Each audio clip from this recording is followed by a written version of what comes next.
NCCJ has been honoring humanitarians from around the Miami Valley for the past 43 years. We do this because it's important to acknowledge the hard work and commitment that people are doing within our communities. This year, we decided to pick people that have shined during the tragedies that our community has faced over the past year and a half. During the violence, natural disaster, hate, and disease that our community has gone through, these individuals have stood out. They have been present for everything and get up every day and figure out what else they can do to help our community to heal and to come together. Well, we've obviously been through some very turbulent times in the last 15 months. Tornadoes, shooting, COVID, and now racial justice. I mean, these are very daunting issues. Some of these issues, obviously, we had no control over. They just happened to us. You know, we were as prepared as we possibly could be for emergencies, but these things happen and you don't know when they're going to happen. So when you can't plan for something, then you have to be able to manage it. I was really impressed with the collaboration where people just kind of focused on the issues at hand and did everything that they could to make sure that we as a community was strong to be able to respond to these in ways that really helped a lot of people out, and especially those that were impacted. I think we were all tested. There was periods of maybe despair and doubt. I'm one of those people that like when it gets real, I get realer, so it's like I naturally kind of just see like how to jump in and help. What people say when they visit Dayton is that we're lucky enough to live in a community of people that give and are so friendly. And I think that through all of these tragedies, I think Dayton has had a chance to even step up in an even greater way and deliver to the community more of its core values. And I think that's actually been really refreshing and positive and hopeful. In crisis, people step into their true selves. There are no boundaries in the helping profession when you're in crisis. You do what you have to do to help get the work done. But you have to think about trauma. You have to think about employment and all of the stress and experiences people are having just because they don't have their usual routines. We're about workforce development. We're about anything we need to be in order to help us get to the other side of the tragedies that are occurring. We join forces with organizations that are designed to do the same thing that we would be doing. And by combining our efforts, we tend to think that we can leverage more support and more dollars. And most importantly, not confuse the community about, where they should give. We have one pot, one fund that you can give to. The Dayton Foundation did. Mike Parks called us and said, let's do it together. And we had no hesitation. We raised almost $2 million to address them collaboratively and collectively. And I think that worked out well. We're fortunate to partner with the United Way on the COVID Relief Fund, along with many, many generous folks. FEMA's guesstimating that we have about 6 to 10 years of work yet ahead of us in terms of tornado relief. So we've come a long way. We've got a very collaborative community that comes together to help their neighbors, but we've got a lot more to do.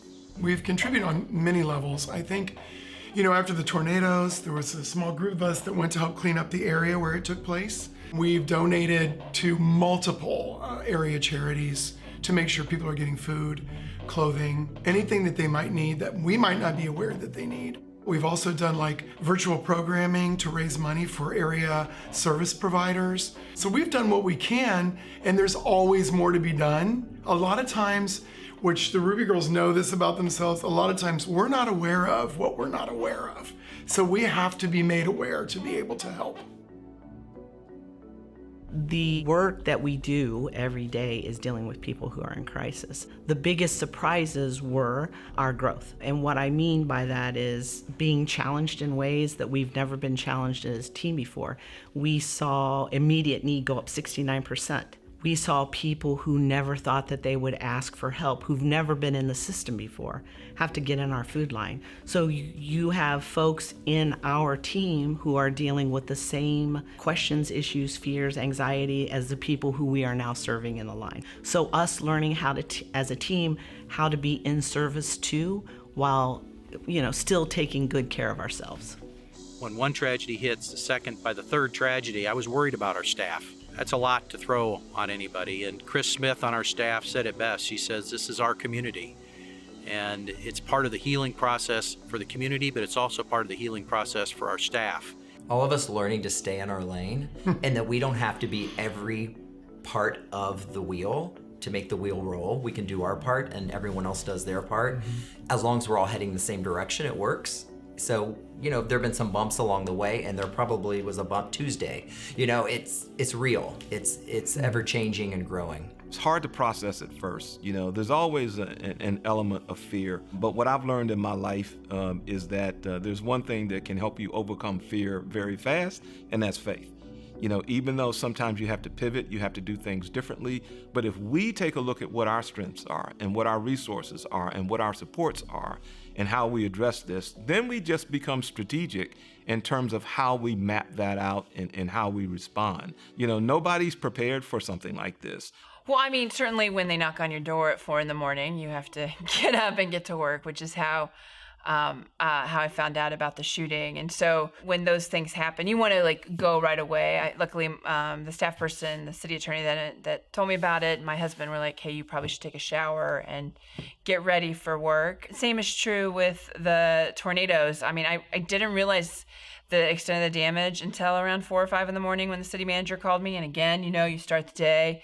The job of mayor is to try to lead the community through tough change, but during crises, it's to communicate as much as as fully as I certainly can't do this work without the people that care for me. They've all gone through these experiences too. They're community members. They, got called in the middle of the night on August 4th. They had to figure out how to, work through cleaning up tornado damage, They're dealing with the process of COVID. In Ethiopia, we got a saying, kas bakas, slowly, the egg begins to walk. You know what I mean? The deeper the relationship is, there's enough trust that you can adapt and shoot the gaps in the moment, right? And I think that those are when you have the big breakthroughs, when something happens and doesn't take a month of meetings to decide to move, you trust the people enough that they just move and they act and they shoot the gap and they occupy the space, you know what I mean? Because really right now, as we're growing in love, as we're growing in understanding our interdependence, that we need each other, this notion of Ubuntu, that I exist because you exist because I exist, and I can't be all that I can be until you are all that you can be, and you can't be all that you can be until I am all that I can be, right? This notion that we're in this together. The funny story is when I came here, I didn't want to be a CEO. I felt like a lot of CEOs get in the way of the real work. And the reason that I've been successful in meaning my life is no longer impoverished is because really strong women wrap their arms around me. And these are women for absolutely no reason. They didn't know me, they had no tie to me, but they themselves were leaders. And I don't mean by title or perceived power. They were leaders because they saw something in me that I didn't see in myself, and they wrapped their arms around me and they refused to let me fail. There was a woman, Elizabeth Middleton Jones. My grandmother was one of those people who just was all about service. And to be quite honest, I didn't even realize until after my grandmother died that she had not graduated from traditional high school. If we think that we've got racism issues now, we had some really significant ones then as well. But the thing that she always was, as I watched her, was very articulate, always paying attention to other people, listening. That is where I got my sense of giving back. To this day, I'm still trying to make my grandmother proud of me. There are people here at City Hall and at home that there's just no way I would have gotten through this without their amazing work. It takes a lot of people helping me out and believing in the work that we're doing together to get it done. I'll say too that one of the things I looked up and realized that most of them are women. I'm really proud of that see these women in other leadership roles across the city organization, from the law director to the city manager. We've all had to lead in different ways, and one of the things I think during COVID I've tried to remind everybody is we got to give each other some grace. This is a team that works very high energy at a very high level, and you can only do that through so many crises. And so really trying to give each other the permission to take some space, especially in this marathon, not sprint, that is the pandemic we're in. My mother was quite a community organizer in Washington, D.C. As a matter of fact, I'll just give you one example. I could give you many. But there was a freeway called the North Central Freeway, which you know today is Beltway 495. It's the biggest beltway that surrounds D.C. And it was supposed to come through our neighborhood. My mother led the Lamont Riggs Civic Association and gathered hundreds of people in the neighborhood. Long story short, fought that development, and they rerouted it in another way because a lot of people would have lost their homes. So, I learned a lot about advocacy. I learned a lot about taking a stance, and I was inspired by that, and I paid that forward. I would probably say my most defining moment was when I'm working at my aunt's gas station. I'm reading a book by Martin Luther King called A Stride Towards Freedom, and he said, agape love is community.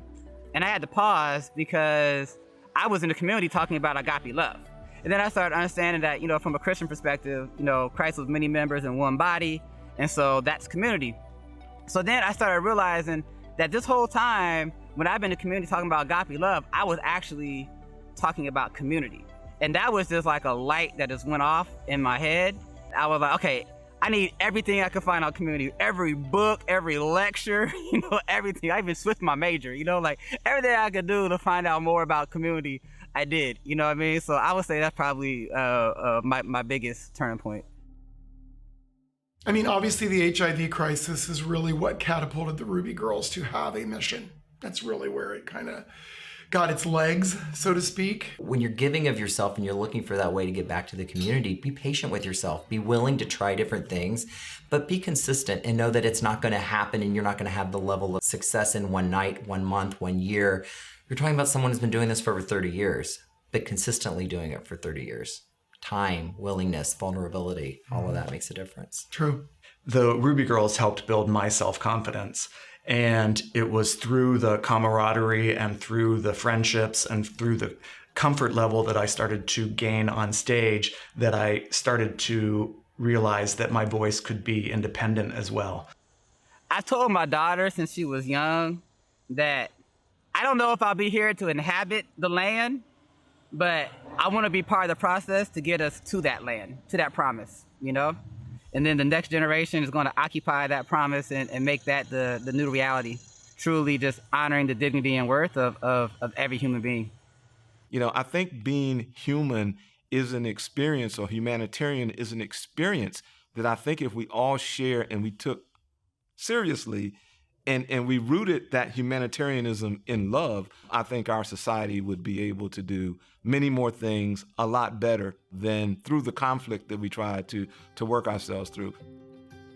Leaders need to understand that as they climb the leadership ladder, they need to remember the people that they're meeting along the way, because at some point, in order to be a true leader, you've got to fail, because that's where the real learning occurs. And as you're coming back down to the ground, you're going to be counting on those people that you were operating with as you were ascending the ladder. Leadership requires a full team. Otherwise, who are you leading? NCCJ and their body of work is something that we point to all the time here when we're talking about good work around social justice, around really digging into these, community conversations and work around race relations. So it's a great organization, number one. But to get the Humanitarian Award is a great honor. I don't know if I necessarily deserve something as auspicious as that word and that award, but I'm truly, truly grateful that an organization that I think so highly of thought of me. It's a real great honor. When Adrian called, I was very thankful, but I said to Adrian, why me? This is what the foundation is here to do in our community. We're here to help others, and we're fortunate to be in a position to do that, and honored to be part of the Dayton community, join NCCJ and others that are working on issues of equity and racism in our community to make it a better place for all. I love the organization, but even more than that, I love that they're here paying attention to what is happening in terms of social justice, and that they are making a difference for people. This is just such a wonderful honor. Not my honor, but for the people who are part of my club, so to speak, right? My team, my advisors, the ones who lift me up. It means that somewhere along the way, if I'm truly in the leadership role, and sometimes being in the leadership role means I'm in the middle of the group, it means that we're making a difference and somebody noticed, and we're very, very grateful for that. To be honest, I'm a little different when it comes to awards because, like, I was raised not to touch the anointing, just allow it to flow, you know? And so, like, I give all glory to God, and I just, put my head down the next day and keep doing the work, you know what I mean? Like, I don't, like, none of this happens by one person or even, like, one organization or one group, right? It's all, everybody coming together, and that's just real. It's surprising because you don't step up to the plate for this. You do it for all those other reasons, but to be recognized is meaningful and it's important, and it's very appreciated. And it gives us an opportunity to reach out to potentially even more people to support our mission and what we do. So we're very grateful for that. And hopefully it can be used as a catalyst for other individuals who feel like, oh, maybe I can give too. Step outside your comfort zone, and there is a way for all of us, the Ruby Girls included, who still will evolve. You have the ability to evolve and change into something so beautiful. And so I hope you'll take the risk and take the opportunity to do that for yourself. You will be amazed what it does for your soul to give. This year's humanitarians embody the work that NCCJ does. You too can carry on the work that our humanitarians are doing by getting involved in your community, by volunteering, by educating yourself, and by connecting with others and having courageous conversations.